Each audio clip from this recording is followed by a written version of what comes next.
Hi, John here again with VoWac Publishing.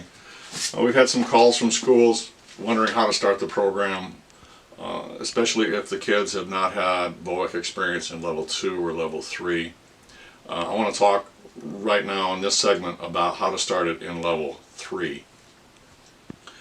First of all, if you take a look at your handbook of teacher tips on pages 26 and 27, there's some essential lessons that need to be taught. Those would be lessons 18 and 19 with open and closed syllables. Lesson 31, Y as a vowel. 36 and 37 deals with the CK and the CK sound. Lesson 43 deals with Sam Likes Fried Zebra, double S, double L, double F, double Z. And then 52 deals with dash TCH after one short vowel and one syllable word. So those are some key lessons that, concepts that kids have to have even in second grade, third grade. But let's talk about third grade. One of the things after you teach these lessons, now I'm assuming that you've already spent time teaching what clover is. If you're teaching at the third grade level and your kids don't know what clover is, you need to cover all those bases. You're going to be spending probably a couple weeks just teaching clover concepts, open syllables, closed syllables, vowel, consonant, silent E, vowel teams, R control, consonant LE, and how to mark those. And I would spend a couple of weeks on that so that your kids are used to that clover marking, and when you talk about clover, they know what you're talking about. Third grade teachers, you can then make sure you're teaching these essential lessons, 18, 19, 31, and again, they're listed in the handbook of teacher tips. Then what I would do is and we will loan you some materials to do this. What I would do then, what I recommend you do then is you're going to be in level 2. Now again, I'm talking to level 3, third grade teachers. You're going to be in level 2. We will loan you the teacher guides below level for you to teach that. So your school doesn't have to buy teacher guides for you to do this. We will loan you those guides. You're going to use a second grade workbook. You're going to make 2 copies of the end of unit test. It's in the back of the workbook.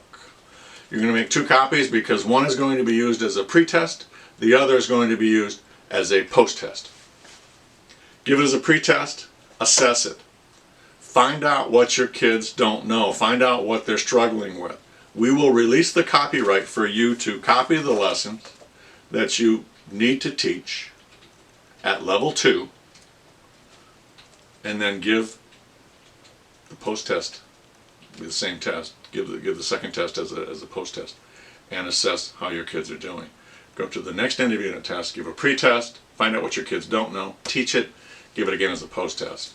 Go to the next end of unit test, you're getting the pattern. So pre-test, teach, post-test, and you do that all the way through level 2. At some point in time, level 3 teachers, your kids are going to struggle. They're going to hit the wall, and you're going to get to the point where you're going to have to teach lesson after lesson after lesson.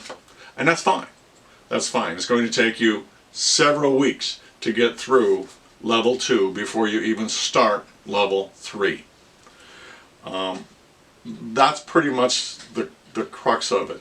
Now, one of the things that I'm also going to recommend at this point is that because the skills and the spelling portion are not going to mix with things, you're going to be teaching skills that are going to be above and beyond your typical speller. If you're using VoWac spelling, don't worry about doing the spelling portion of things until you get to at level. But what do you do for then for your spelling lists prior to getting into level 3?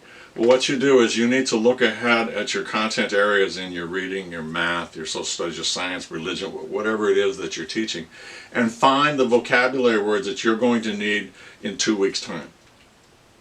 Introduce those words as spelling words, as part of the spelling list, 2 weeks ahead of when you need them in the content area.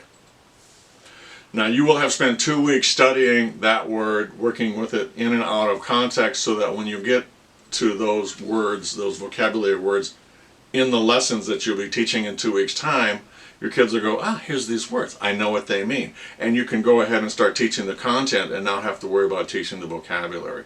And you will be a couple weeks ahead of the game. So there's a lot of different things that happen. There's a lot of parts that come into play. Sounds confusing, it's really not. If you are a level 3 teacher and you're going to start the program for the first time, we're probably going to talk on the phone before we jump in, because I need to create a comfort zone for you. It's not as complex as I just made it sound. It's really quite simple.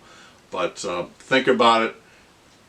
Don't be afraid to ask questions, and then let's get you going so that you hit the ground running when you start teaching VoWac, particularly at these upper levels when your kids don't have the background, and we'll get you going into a smooth start.